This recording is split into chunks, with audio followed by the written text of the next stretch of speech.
23 titres en 30 ans. Entre 60 et 90, la Formule 1 a été largement dominée par les Britanniques. Mais il n'en fut pas toujours ainsi dans l'histoire des Grands Prix, loin s'en faut même. Ce sont les marques françaises qui furent les pionnières du sport automobile. Et la course qui, pour la majorité des historiens, représente le premier des Grands Prix, au sens contemporain du terme, fut organisée par l'Automobile Club de France en 1906. Disputée sur un circuit fermé près du Mans, elle fut enlevée par une Renault, pilotée par le Hongrois Ferenc Ziz, qui battit la Fiat de Felice Nazzaro. L'année suivante, à Dieppe, celui-ci prendra sa revanche. Et un an plus tard, sur le même circuit, les Allemands réussiront un triplé quand la Mercedes de Lautenschlager l'emportera devant les Benz de Emery et Henriot.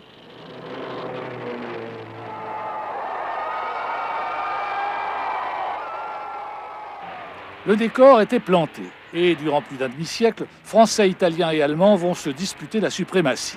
Après les temps héroïques des légendaires courses ville à ville de la fin du XIXe siècle, les premiers Grands Prix engendrèrent des machines encore primitives, mais déjà performantes, puisque malgré la canicule et la chaussée sans adhérence, la Renault victorieuse de Ziz avait franchi le cap des 100 de moyenne. 70 ans passeront avant qu'une Renault s'aligne à nouveau dans un Grand Prix.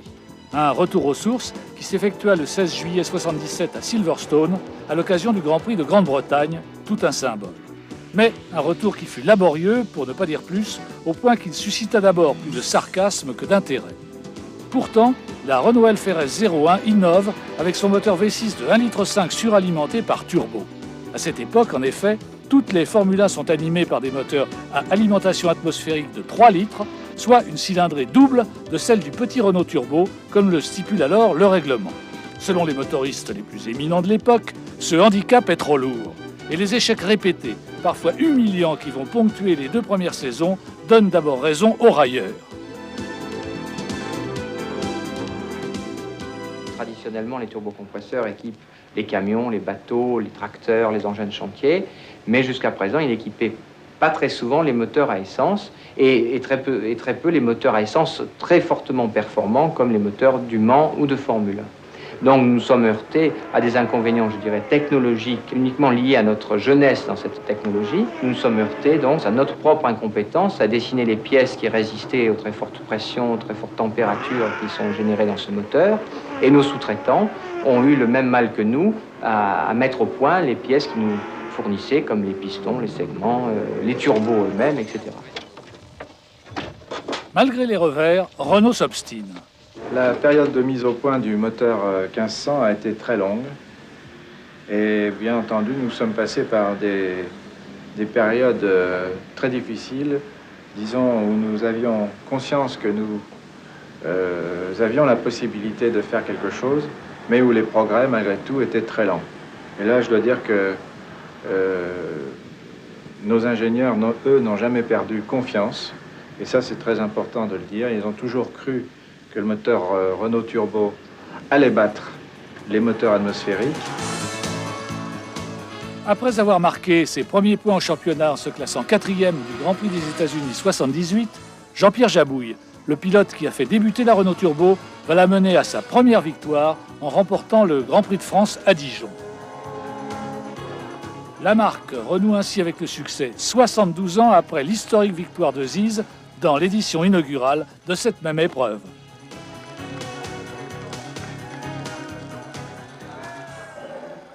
Après l'arrivée au début des années 80 d'Alain Prost, le plus grand espoir du sport automobile français depuis des lustres, on pense que la route du titre ne va pas tarder à s'ouvrir tout grand devant les roues des Formule 1 jaunes et noires. D'autant que le turbo s'impose bon gré mal gré. Toutes leurs rivales vont tour à tour s'équiper de moteurs suralimentés. Technologiquement parlant, donc, Renault a gagné. Mais sportivement parlant, l'aventure des Renault Turbo se soldera par un échec. L'écurie de la régie ne parviendra en effet jamais à décrocher le titre qui aurait officiellement sanctionné sa réussite. De 81 à 83 pourtant, les Renault Elf Turbo dominèrent indiscutablement leurs adversaires. Ainsi, Prost et Arnoux s'attribuèrent-ils 10 pole positions au cours de la saison 82. Mais 4 victoires seulement, ce qui traduit un défaut de fiabilité que l'écurie française ne réussira jamais à éliminer totalement. Pourtant, les motoristes de Renault Sport maîtrisèrent de mieux en mieux les inconvénients liés à l'utilisation des turbos, comme les phénomènes de détonation, de temps de retard à l'accélération ou d'irruption trop brutale du couple qui compliquaient sévèrement la tâche des pilotes. Malheureusement, ces progrès techniques ne furent pas accompagnés par une amélioration corrélative des structures et de la gestion de l'équipe, trop hiérarchisée et alourdie par trop d'inertie. 3 saisons de suite, Prost fut dans la course au titre qui, en 83, n'aurait pas dû lui échapper. Mais la Renault sera battue par la Brabham BMW de Piquet sur le poteau et l'écurie française ne se remettra jamais de cette terrible déconvenue, enregistrée au bout de 6 saisons et demie d'efforts intenses, mais finalement infructueux. Pendant pas mal de temps, chez Renault, ils n'ont pas assez cru les pilotes. Moi, en l'occurrence, à un certain moment, comme moi je demandais pas mal de choses, on m'avait interdit l'entrée de l'usine parce que on considérait que je dérangeais. Et puis on m'a dit un jour, on m'a fait la réponse, d'ailleurs c'est pour ça que moi je suis parti de chez Renault, que moi j'étais peut-être pressé de gagner des courses, mais qu'eux ils n'étaient pas pressés. Donc quand des responsables disent ça dans une équipe de Formule 1, ça veut tout dire. Donc moi je suis parti, et puis ils ont dégoûté tout le monde. Alain m'a remplacé, et puis ils ont dégoûté Alain. Moi franchement j'ai même cru qu'ils allaient être champions du monde avec Alain, parce que quand je suis parti je leur ai dit qu'ils ne seraient jamais champions du monde. Franchement, ça a été du gâchis. Pour moi, ils auraient dû être champions du monde au moins 2-3 fois. L'épopée des Renault Turbo s'achèvera donc dans la frustration et l'amertume quand, fin 85, une grave crise contraindra l'entreprise à mettre un terme à l'activité de son écurie de Formule 1. Le bilan sportif était loin d'être négatif, 29 pole positions, 20 meilleurs tours en course et 15 victoires. De plus, le panache et l'écho de cette aventure technologique révolutionnaire contribuèrent puissamment à aider la Formule 1 à conquérir une popularité universelle qu'elle était loin d'avoir auparavant. Mais il manquait le principal, le titre. Et Renault ne voulait pas rester sur cet échec. Aussi, le constructeur français, dès que ses finances furent assainies, fit-il sa rentrée en Grand Prix au début de la saison 89, cette fois en s'alliant à l'écurie britannique Williams, dont elle devint le motoriste. Entre-temps, le règlement avait changé et les 1500 turbos avaient fait place aux 3,5 litres atmosphériques. Renault conçut pour cette nouvelle formule un V10 qui s'avéra bientôt l'égal des meilleurs. En 92, enfin, à l'aide d'une suspension intelligente de conception avancée, la Williams-Renault remportera avec Nigel Mansell les titres pilote et constructeur en surclassant la McLaren Honda. Si Renault peut se flatter d'avoir remporté le premier Grand Prix de l'histoire, Alfa Romeo peut se targuer d'avoir enlevé le premier championnat du monde en 1925, puis le premier Grand Prix et le premier championnat du monde de Formule 1 en 1950. Les premiers grands succès de la marque de Milan coïncident avec la mise en service en 1924 du modèle P2. Cette voiture est l'œuvre du célèbre ingénieur Ianno, débauché de chez Fiat par l'un des pilotes de l'écurie Alfa Romeo, un nommé Enzo Ferrari. Le cœur de la P2 était un magnifique 8 cylindres 2 litres à double arbre qui, suralimenté par compresseur, fournissait 155 chevaux, soit plus de 75 chevaux au litre, pas mal pour les années 20.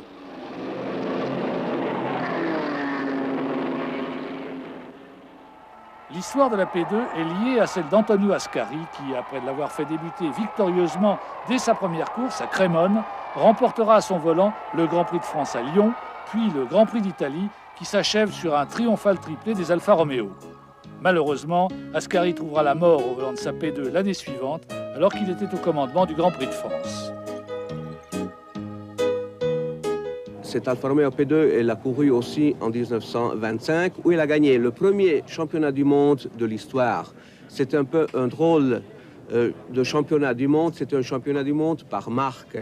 Le pointage était un peu drôle parce qu'une victoire donnait 1 point, une deuxième place, si je me rappelle bien, 2 points, etc.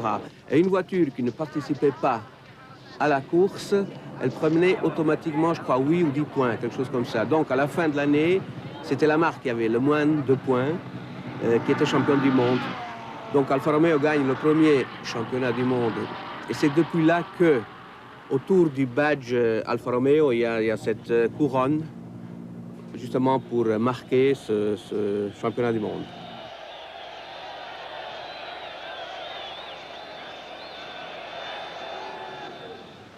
Plus tard, les P2 modifiés permirent à une nouvelle écurie d'effectuer ses débuts, une certaine Scuderia Ferrari, qui s'épanouira lorsqu'elle sera officiellement chargée de faire courir à partir de 1932 l'héritière de la P2, la P3.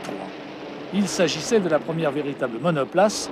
Le siège du mécanicien était supprimé et celui du pilote avait pu être implanté au centre grâce à un schéma de transmission inédit.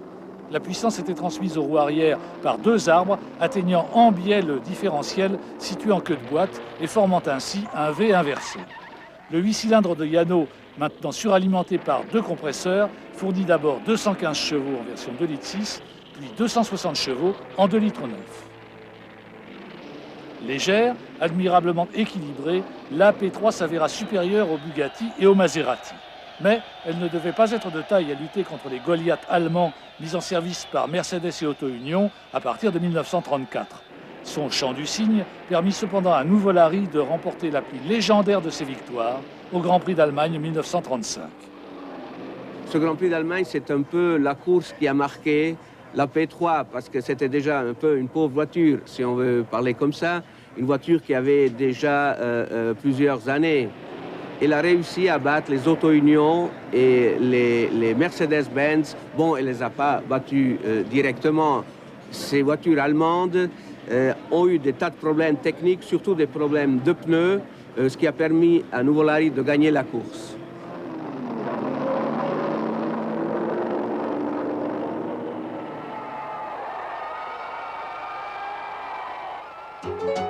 Mais l'héroïsme ne suffit pas en sport automobile. Et juste avant le début de la Seconde Guerre mondiale, une nouvelle Alfa Romeo va naître. Ce sera la fameuse Alfetta qui, du fait des hostilités, ne commencera sa carrière qu'en 1947. La 158 è nata a Modena, progettata dai progettisti Colombo Gioacchino, Massimino e Bazzi. Erano i tre capi della Ferrari. Ecco.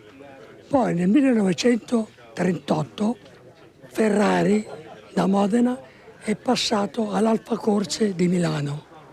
Naturalmente venendo a Milano ha portato la 158 all'Alfa Romeo.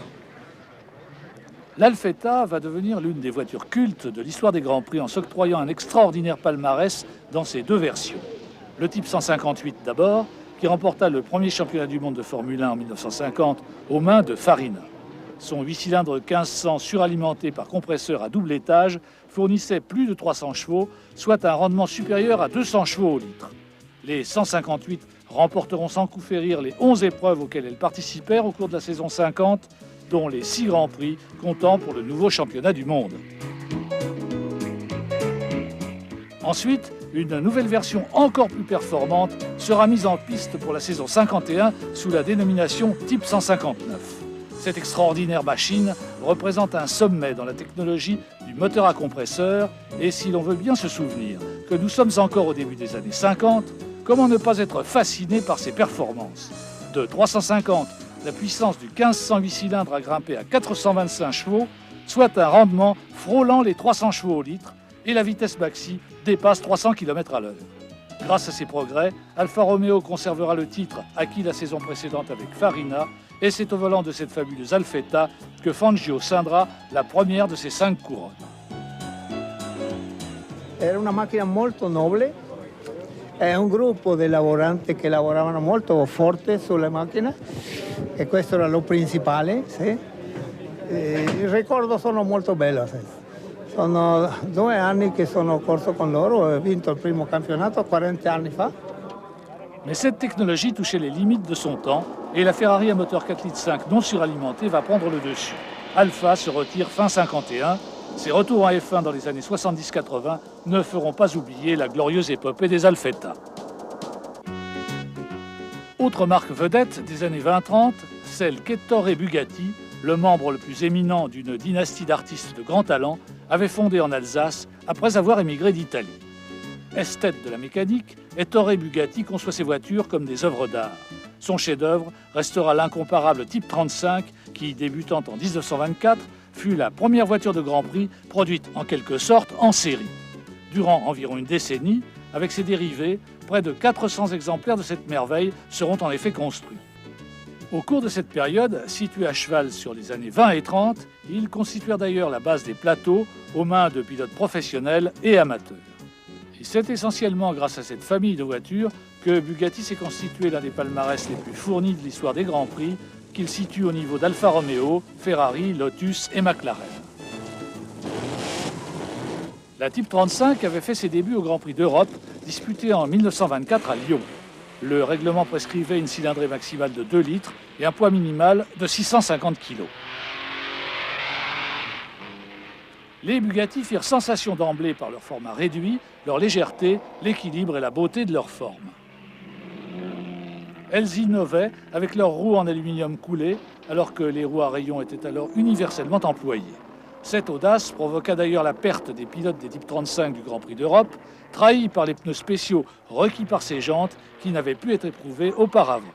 Mais ce faux pas initial n'empêchera pas le chef-d'œuvre des Torre Bugatti d'accumuler ensuite d'innombrables victoires.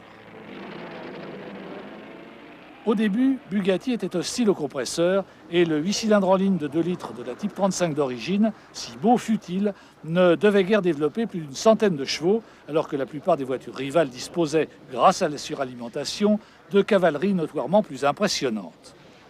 Le fait que les Type 35 réussirent à menacer les voitures d'une puissance parfois 50% supérieure donne la mesure de l'extraordinaire qualité de leur comportement routier. Toutefois, Bugatti finira par se rendre à l'évidence et adoptera à son tour le compresseur. Ainsi, la Type 51 du début des années 30 dispose-t-elle d'un 2,3 litres de 170 chevaux. Pour autant, les Bugatti continuèrent à briller surtout grâce à la géniale simplicité de leur conception, qui les rendait non seulement efficaces sur tous les types de circuits, mais mettaient leur exploitation à la portée des amateurs fortunés qui les acquirent et les firent courir avec succès pendant les années folles.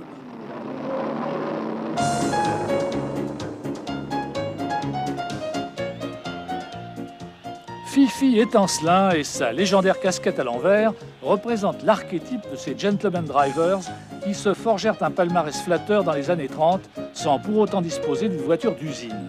Chiron, Varzi mirent aussi à profit les qualités des Bugatti, comme René Dreyfus, Robert Benoît, Williams, bref, tout le gratin de l'époque qui se retrouva un jour ou l'autre au volant d'une de ces alertes machines, ni révolutionnaires, ni même très avancées, mais dont l'intuition mécanique sans pareil du patron avait fait des chefs-d'œuvre d'homogénéité. Alors que Bugatti fit de la vente de ses voitures de course une de ses activités les plus lucratives, Mercedes ne s'est servi de la compétition que pour flatter son image. Cette différence d'approche explique que, contrairement à Bugatti avant-guerre et Ferrari après-guerre, la firme allemande n'a eu qu'une présence épisodique dans l'histoire des Grands Prix. 3 offensives dans des circonstances bien précises. Juste avant les 2 guerres, largement pour des raisons de propagande, et dans les années 50, pour démontrer qu'après la défaite et la destruction, elle était revenue au premier rang. Mais, au-delà des motivations, une caractéristique fascinante réunit ces 3 offensives, un triomphal succès. Aucune autre grande marque n'a su, comme Mercedes, écraser l'opposition à chaque fois qu'elle s'est engagée. Le premier chapitre de cette trilogie se déroule en 1914. Mercedes, qui avait eu maille à partir avec Renault et Fiat dans les années 1906-1908, effectue un retour en force au Grand Prix de France. Conventionnelle, la 4,5 litres allemande n'est équipée que de freins arrière, alors que les Peugeot en ont sur les 4 roues et sont les favorites. Mais ce sont les Mercedes qui, grâce à leur robustesse et une course d'équipe rigoureuse, l'emporteront. Un triplé dont l'écho et la signification seront décuplés quand éclateront quelques semaines plus tard les hostilités entre l'Allemagne et la France. Le second chapitre s'ouvre avec l'arrivée de Hitler au pouvoir en 1933. Aussitôt, le Führer incite les constructeurs allemands à lancer la construction de voitures de Grand Prix pour démontrer que le Troisième Reich va être apte à dominer l'Europe. Le fameux professeur Porsche conçoit pour Auto Union une monoplace d'architecture révolutionnaire, un moteur 16 cylindres en V placé entre le dos du pilote et l'essieu arrière. Mercedes, pour sa part, élabore une voiture plus classique. Son approche va s'avérer plus réaliste et plus efficace à la fois.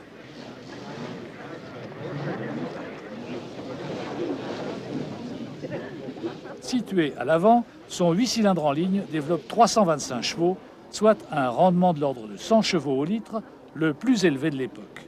La W125 de 1934 est aussi la première monoplace de Grand Prix dotée de 4 roues indépendantes et de freins hydrauliques. Dès la seconde partie de la saison 34, le rouleau compresseur germanique, propulsé par des budgets d'une importance jamais vue, commence à écraser sans pitié les chevaux légers italiens et français. Voici venu le temps des irrésistibles flèches d'argent.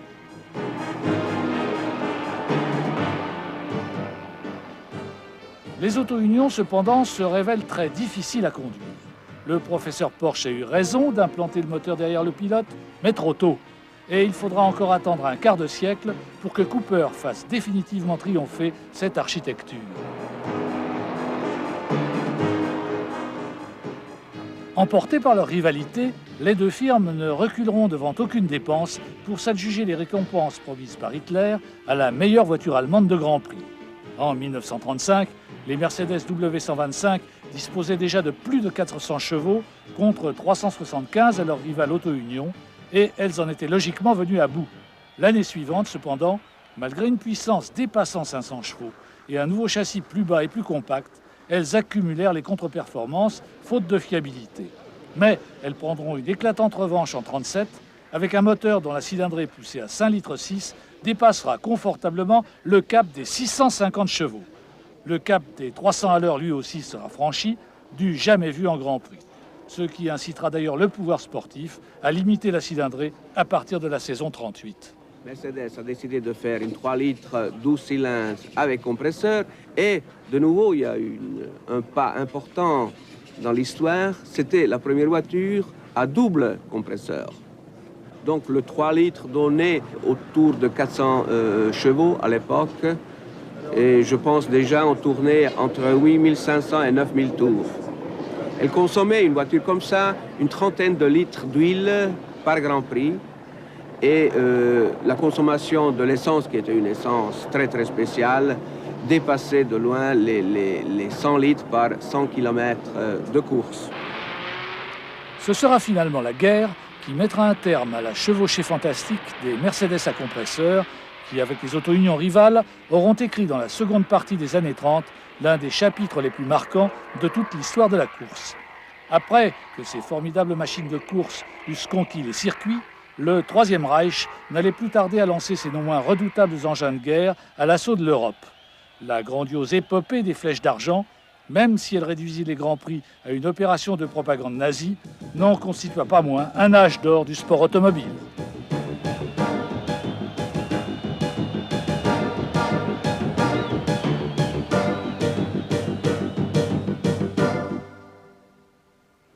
Le troisième volet de la saga Mercedes en Grand Prix s'ouvre 15 ans plus tard par une réapparition qui fait sensation quand au Grand Prix de France à Reims est dévoilée la nouvelle flèche d'argent codée W196. Cette fois, les ingénieurs de Mercedes ont choisi la voie de l'innovation. Il s'agit en effet de prouver au monde entier que la marque est redevenue le plus prestigieux fleuron de l'industrie allemande renaissante.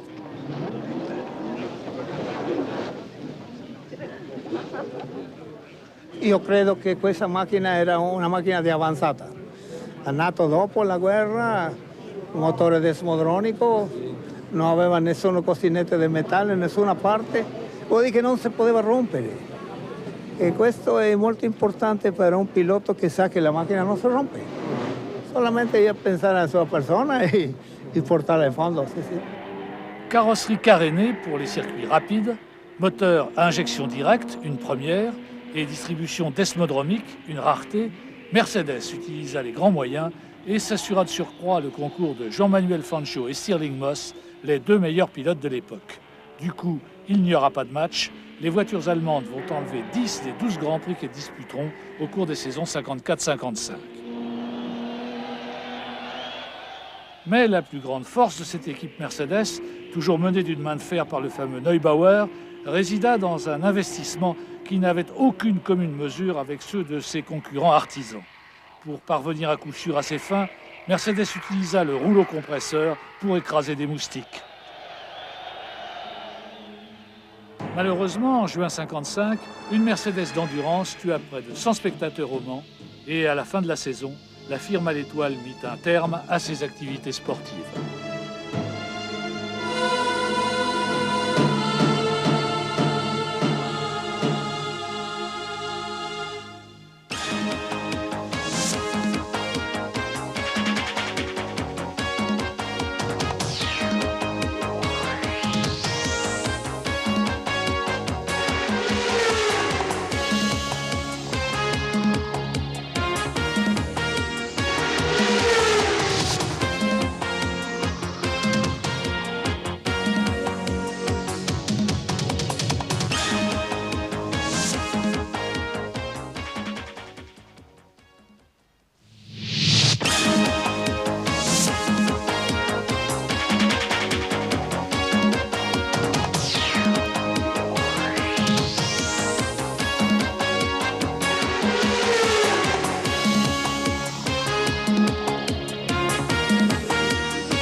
Après-guerre, le sport automobile redémarre avec les moyens du bord. En Italie, les Alfetta bien cachés ont été sauvés. Et en 50, lorsque le pouvoir sportif crée le championnat du monde de Formule 1, Alfa Romeo est prêt.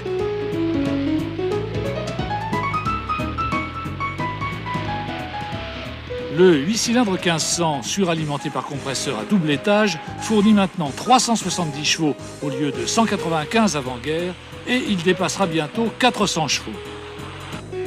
Autre changement important, lâché par Alfa, Enzo Ferrari a créé sa propre marque et aligne une voiture à moteur V12 de 4,5 litres non suralimenté qui développe 350 chevaux. Un peu moins puissant que l'Alfa donc, mais en contrepartie nettement plus sobre, ce qui lui confère l'autonomie nécessaire pour boucler la distance des Grands Prix alors que ses rivales doivent ravitailler 2 ou 3 fois. La Ferrari 375 mettra cet avantage à profit pour inscrire au palmarès de la nouvelle marque sa première victoire en championnat à l'occasion du Grand Prix d'Angleterre 51, mettant ainsi un terme à l'invincibilité des Alfetta.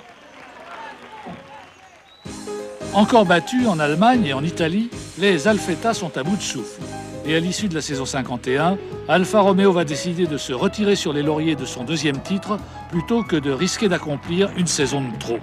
Un coup dur pour le championnat, car Ferrari et son pilote vedette Ascari vont ainsi se retrouver seuls en lice. Aussi, le pouvoir sportif décide-t-il de faire disputer les championnats 52 et 53 en Formule 2, dans l'espoir que la compétition y sera plus disputée, mais en vain. En 52, en effet, seule la modeste car impécunieuse écurie Gordini va tenter sans succès d'enrayer le cavalier seul de la Scuderia Ferrari, qui aligne avec la 500 à moteur 2 litres 4 cylindres, une Formule 2 qui se montrera invincible et enlèvera toutes les manches du championnat. Un résultat peu significatif vu la faiblesse de l'opposition, mais pas encore réédité 40 ans plus tard. En 53, les Ferrari 500 feront presque aussi bien, mais cette fois, leur succès sera plus méritoire, car l'équipe Ascari, Farina, Villoresi et Hawthorne sera de plus en plus sérieusement menacée par le trio argentin Fangio, González, Marimón, aligné par Maserati. Et si, pour le titre, il n'y eut pas de match, la 500 finira quand même par s'incliner devant la Maserati de Fangio à l'issue du dernier Grand Prix de la saison, qui marquera la fin du monopole des Ferrari dans les Grands Prix.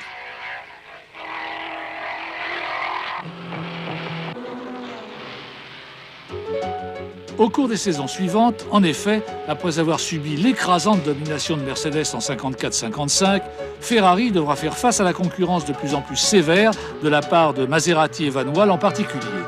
Puis, il va rater le train de la révolution technique de la fin des 50s, lancée par Cooper. Propose a Ferrari subito di fare la vettura a motore posteriore, ma lui non la volle fare subito perché anche lì lui sentiva l'opinione di tante persone che dicevano che la Ferrari, avendo il motore anteriore di produzione, le vetture di produzione Ferrari avendo motore anteriore che anche lei guidava, non doveva mai fare una vettura a motore posteriore in corsa perché se vinceva annullava i requisiti benefici della produzione. Mi ricordo il consiglio verso Ferrari del vecchio Taruffi, si ricorda l'ingegnere Taruffi, che lui chiamò per sentire al solito il parere e lui gli disse: ma guardi che qui ormai non c'è niente da fare, la strada è quella del motore posteriore, è inutile, non si può chiamare. E allora dette il permesso di fare la vettura a motore posteriore. La volte-face de Ferrari coïncide avec les débuts en 61 de la nouvelle Formule 1 limitée au moteur 1500 sans compresseur. Avec leur V6 Dino beaucoup plus puissant que les 4 cylindres anglais et leur caractéristique museau de squale, les Ferrari type 156 vont remettre l'écurie italienne sur la route du titre après 2 humiliantes saisons de défaites face à ceux que l'orgueilleuse Ingegnere désigne avec dédain comme les assembleurs britanniques. Ceux-ci, au demeurant, vendent chèrement leur peau, témoin le succès de Moss et sa Lotus à Monaco, où la virtuosité du pilote et la légèreté de sa machine mettront en déroute l'armada de Modène.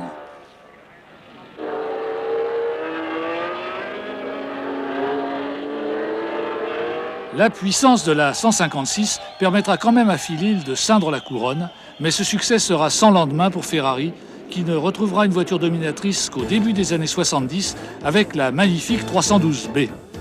Son moteur 3 litres 12 cylindres à plat, dit Boxer, avait permis de réaliser une structure semi-monocoque extraordinairement basse. Dominant largement la deuxième partie de la saison 70 et le début de la saison 71, la 312B, qui aurait pu permettre à X de remporter le titre, témoigne que l'accusation de conservatisme souvent prononcée contre Ferrari n'est pas toujours justifiée. La Ferrari ha introdotto moltissime novità, ma alla Ferrari non si fa la pubblicità. Alla Ferrari non si dice noi abbiamo fatto questo, perché è la Ferrari. Io ricordo che è la Ferrari che ha introdotto l'alettone sulle macchine. È la Ferrari che ha incominciato a fare le vetture con un forte effetto suolo quando le altre macchine erano strette. Quando abbiamo fatto la spazzaneve, tutti hanno riso. La spazzaneve è stata la T sperimentale. Quando la T è uscita, noi abbiamo vinto tutto. Ma non hanno detto che c'era buona la tenuta di strada, hanno detto che avevamo molti cavalli. Quando vogliono diminuire i meriti della Ferrari, dicono che ci sono molti cavalli. Finalement, si l'on accepte le cas des Formule 2 de la période 52-53, les plus glorieuses de toutes les Ferrari de Grand Prix furent les 312T, cette lettre désignant le fait qu'elles étaient équipées d'une boîte de vitesse transversale derrière leurs 12 cylindres Boxer 3 litres. En service de 74 à 80, cette famille de voitures donna en effet dans ses versions successives non moins de 3 titres mondiaux et 30 victoires à ses pilotes, Lauda, Regazzoni, Reutemann, Villeneuve et Scheckter, ainsi que 4 coupes des constructeurs. La 312T représente l'âge d'or de la Scuderia Ferrari en Formule 1.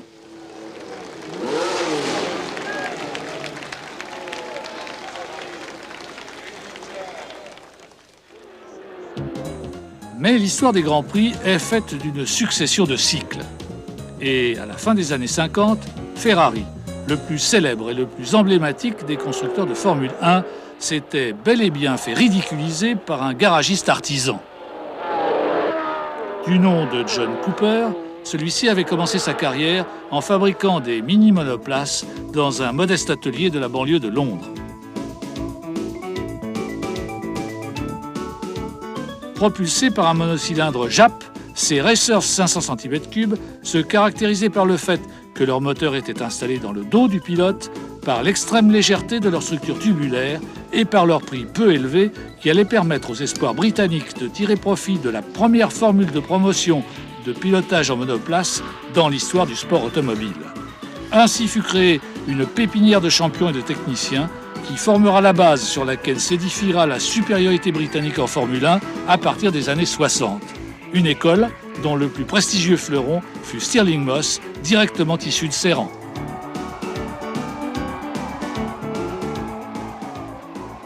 Ce fut Moss qui conduisit une Cooper à moteur Coventry Climax de 2 litres seulement à sa première victoire en Formule 1 à l'occasion du Grand Prix d'Argentine 58. Elle surclassa les imposantes Ferrari à moteur avant de Musso et Hawthorne, qui disposaient pourtant d'un substantiel avantage d'un demi-litre de cylindrée. Pour la première fois, les Goliaths italiens s'inclinaient devant le David britannique. Une nouvelle ère s'ouvrait en Formule 1. Mais ce fut Jack Brabham, plus que Moss, qui incarna le début de la Formule 1 moderne. C'est en effet lui qui, au volant des Cooper officiels, enleva 2 fois de suite le championnat du monde en 59 et 60.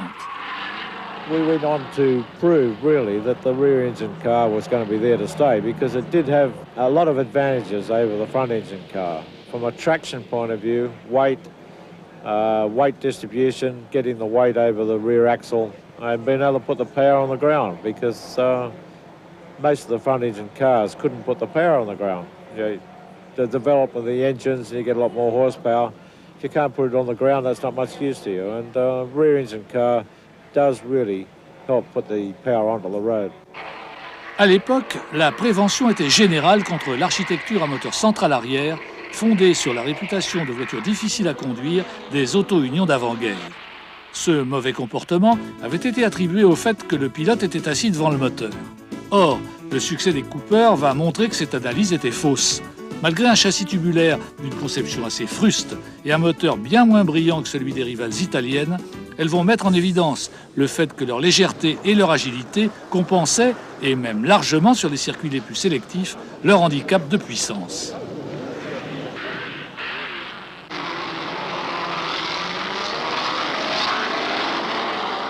Les Cooper s'accommodèrent fort bien du pilotage tout en force de Jack Brabham, qui n'hésitait pas à outrepasser leurs limites pour tirer profit de leur maniabilité. Mais elles firent aussi merveille aux mains de Stirling Moss, pilote au style beaucoup plus rigoureux.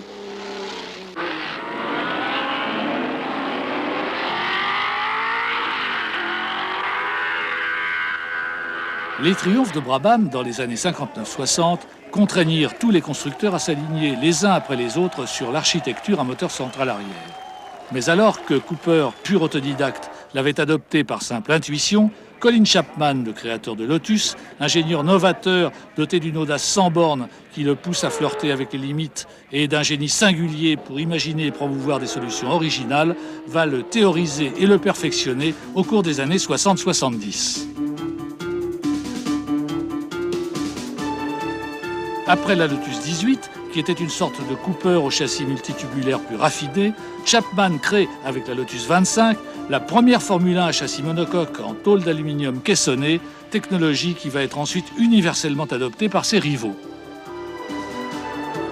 C'est la première voiture qui représentait une approche de la sécurité passive en Formule 1. Le fait que cette voiture monocoque ait réussi et se soit imposée, que cette technique se soit imposée, a peut-être sauvé des dizaines de vies de pilotes, parce qu'avant, le châssis était une structure multitubulaire et en cas d'accident, les tubes se pliaient, se cassaient et ils hachaient le pilote qui était à l'intérieur. Et c'est pas du tout d'ailleurs dans ce but spécifique que Chapman a fait la 25, c'était pour avoir une voiture plus rigide, plus légère. Mais il se trouve que tout de suite, quand on a vu cette voiture, Jim Clark, quand il est monté dedans, il a dit « Je ne monterai plus jamais dans une voiture qui ne soit pas monocoque ». Le grand Jimmy ne conduira jamais de Formule 1 d'une autre marque que Lotus, d'ailleurs. Et ce sera au volant de la fine 25, puis de sa dérivée, la 33, les voitures les plus avancées de la première moitié des années 60, qu'il remportera 19 Grands Prix et ses 2 couronnes mondiales avec une élégante facilité qui confinait à l'insolence.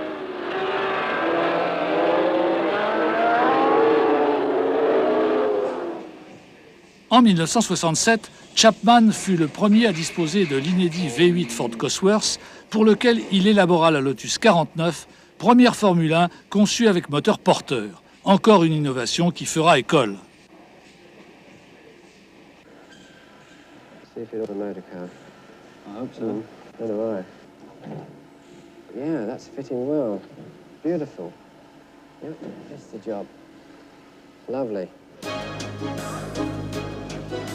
Particularité la plus originale de cette voiture donc, la coque s'arrête net dans le dos du pilote et c'est sur le groupe motopropulseur, dont la fonderie a été prévue à cet effet, qu'est directement ancré le train arrière. D'où une sensible économie de poids que Graham Hill mettra à profit pour s'attribuer le titre mondial en 1968.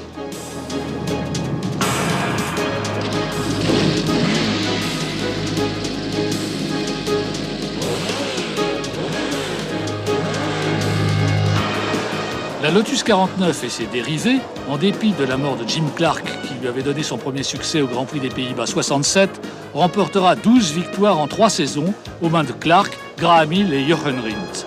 Mais surtout, à l'instar de la 25, elle fut le modèle dont s'inspirèrent tous les autres constructeurs de monoplaces créés pour la nouvelle Formule 1 3 litres à partir de 1966.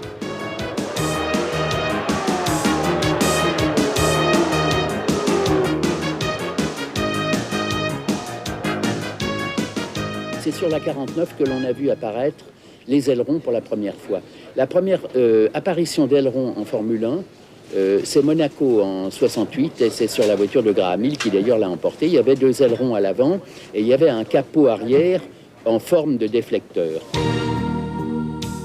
Le message de Chapman ne tarda pas à être capté. À la course suivante, qui était le Grand Prix de Belgique, Brabham et Ferrari ont été un cran plus loin que Chapman en mettant des véritables ailerons, non seulement à l'avant, mais à l'arrière aussi. Et aussitôt, Chapman a repris l'avantage, il a mis des ailerons à l'arrière qui n'étaient plus fixés à la voiture, à la carrosserie, mais qui étaient fixés sur les porte-moyeux, qui étaient donc mobiles. Jouant les apprentis sorciers, Chapman comme les autres, les constructeurs de Formule 1 se lancèrent alors dans une dangereuse surenchère à celui qui déploierait les ailerons les plus grands, les plus hauts et donc les plus fragiles, au risque, en cas de défaillance, de provoquer de véritables accidents d'avion, et la fédération dut y mettre le holà. Cependant, l'idée d'utiliser l'aérodynamique non plus pour affiner les formes, mais pour plaquer la voiture au sol était née, et Chapman fut encore le premier à l'exploiter en faisant réaliser par son ingénieur en chef Maurice Philippe la première monoplace à forme en coin, la Lotus 72. C'est à son volant que le regretté Jochen Rindt trouva la mort aux essais du Grand Prix d'Italie 70, mais fut en même temps couronné champion du monde à titre posthume.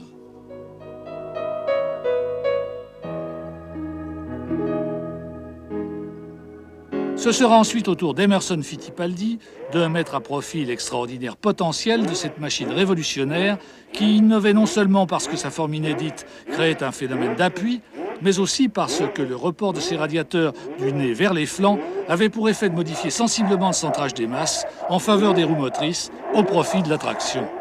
Une fois de plus, le concept imaginé dans le fertile cerveau de Colin Chapman sera récupéré par tous ses rivaux, mais la 70 avait tant d'avance qu'elle connaîtra une carrière exceptionnellement longue en service durant 4 saisons.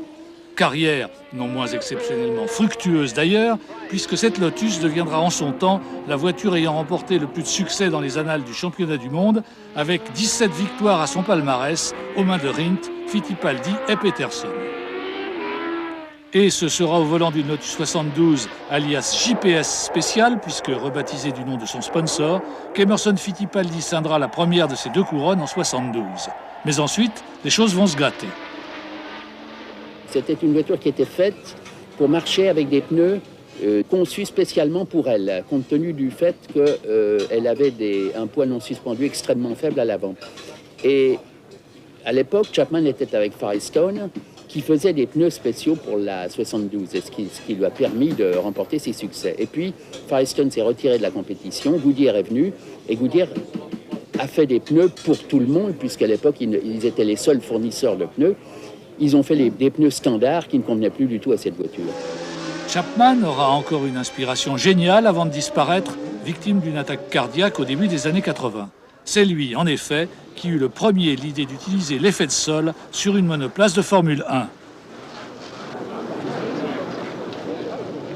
Il s'agissait de créer sous la voiture une dépression supérieure à la pression qui s'exerce au-dessus d'elle, de manière à engendrer une force verticale stabilisatrice. Apparue au début de la saison 77, la Lotus 78 va connaître des débuts difficiles, faute de fiabilité. Mais Chapman, avec ses collaborateurs Tony Rod et Peter Wright, a de nouveau réussi à distancer ses concurrents. Il en est fait gagner sur les 2 tableaux. La déportance n'étant plus obtenue au moyen des ailerons qui ne servent plus qu'à équilibrer l'avant et l'arrière, à appui égal, la traînée se trouve réduite. Pour créer la dépression, le dessous des pontons est dessiné de manière à accélérer l'écoulement de la veine d'air circulant entre l'avant et l'arrière de la voiture, et les flancs sont équipés de cloisons mobiles qui assurent l'étanchéité du dispositif. Les fameuses jupes. L'adhérence ainsi obtenue procura une tenue de route absolument phénoménale, dont Mario Andretti et Ronnie Peterson profitèrent pour dominer de très haut la saison 78. En enlevant 6 grands prix, l'Américain s'octroya le titre devant son coéquipier suédois qui, hélas, trouva la mort lors du Grand Prix d'Italie, épreuve décidément tragique pour le Team Lotus qui y avait déjà perdu Rindt en 70 et avait été impliqué dans l'accident fatal de Von Trips en 61. Une fois de plus, Chapman avait pris tous ses adversaires de court. Une fois encore, cependant, il se laissera rejoindre et dépasser par des rivaux moins visionnaires mais plus appliqués. Chapman disparut, qui allait devenir le gourou de la Formule 1. Au début des années 80, l'équipe McLaren va rapidement s'imposer comme la nouvelle force dominatrice.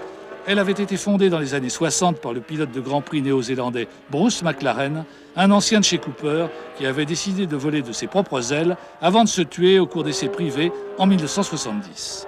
Poursuivi par ses associés, son œuvre avait été consacrée par 2 titres mondiaux pour Fittipaldi et Hunt en 74 et 76, mais elle était ensuite rentrée dans le rang. Elle ne semblait plus en mesure de jouer les premiers rôles quand elle fut reprise par un ambitieux team manager, Ron Dennis, qui eut la clairvoyance de s'assurer les meilleurs concours. John Barnard, un ingénieur d'une très grande rigueur, et le richissime Mansour Roger, via sa firme Technique d'Avant-Garde, vont lui procurer l'arme absolue, la McLaren MP4, d'abord équipée d'un 1500 V6 turbo, construit exprès pour elle par Porsche.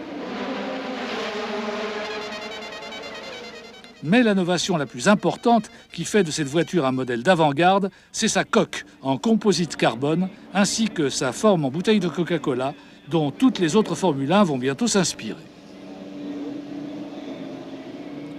Les McLaren MP4 à moteur TAG Porsche vont d'abord enlever successivement les championnats 84, 85 et 86 avec Lauda et Prost. Techniquement parlant, ces voitures disposent du châssis le plus élaboré et le plus efficace, tant en matière de rigidité que d'aérodynamique. Le moteur, de son côté, se maintient en 84-85 au niveau des meilleurs et démontre en tout cas une fiabilité à toute épreuve. Orchestrée de main de maître par Dennis, l'épopée des McLaren MP4 va connaître une réussite d'une longévité telle qu'on n'en avait encore jamais vu en Formule 1.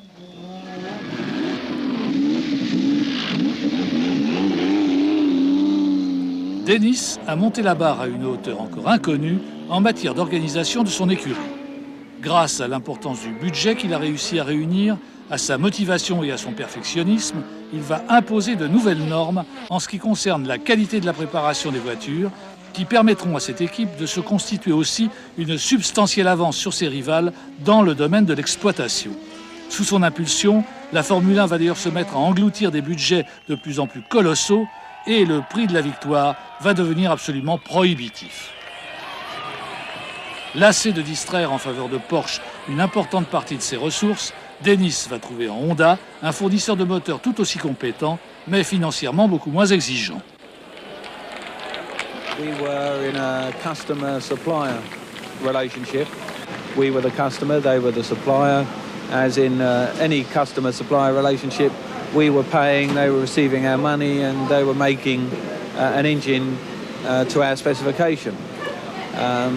At the time, it was an immensely successful program, but it was becoming apparent that it was not possible to finance to the level that was going to be required the 3.5 litre normally aspirated engine that was due to be introduced in '89.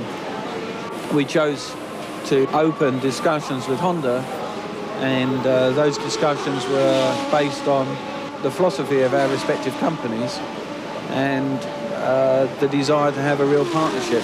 It was a sort of total commitment that you make, similar to a marriage. You know, it's for better, for worse, for richer, for poorer, all these things, and that was a sort of level of commitment that we made. Et l'extraordinaire saga du succès de la famille MP4, seulement interrompue en 87 par la suprématie momentanée des Williams Honda, va se poursuivre malgré le départ en 88 de Barnard, le père concepteur.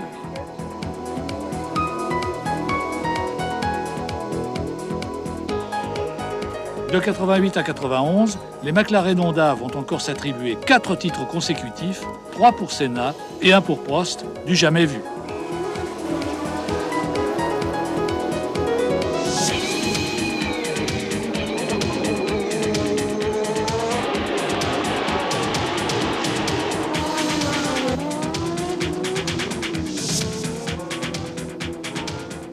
Les chiffres donnent le vertige. Entre le Grand Prix du Brésil en 84, première victoire d'une MP4 à moteur TAG Porsche, et le Grand Prix d'Australie 92, dernière victoire d'une MP4 à moteur Honda, soit en 9 saisons, ces voitures ont accumulé 7 titres pilotes, 6 titres constructeurs et 69 victoires, soit une moyenne de plus de 7 victoires par saison durant près d'une décennie, moyenne qui se rapproche de 9 si l'on écarte les saisons 87 et 92.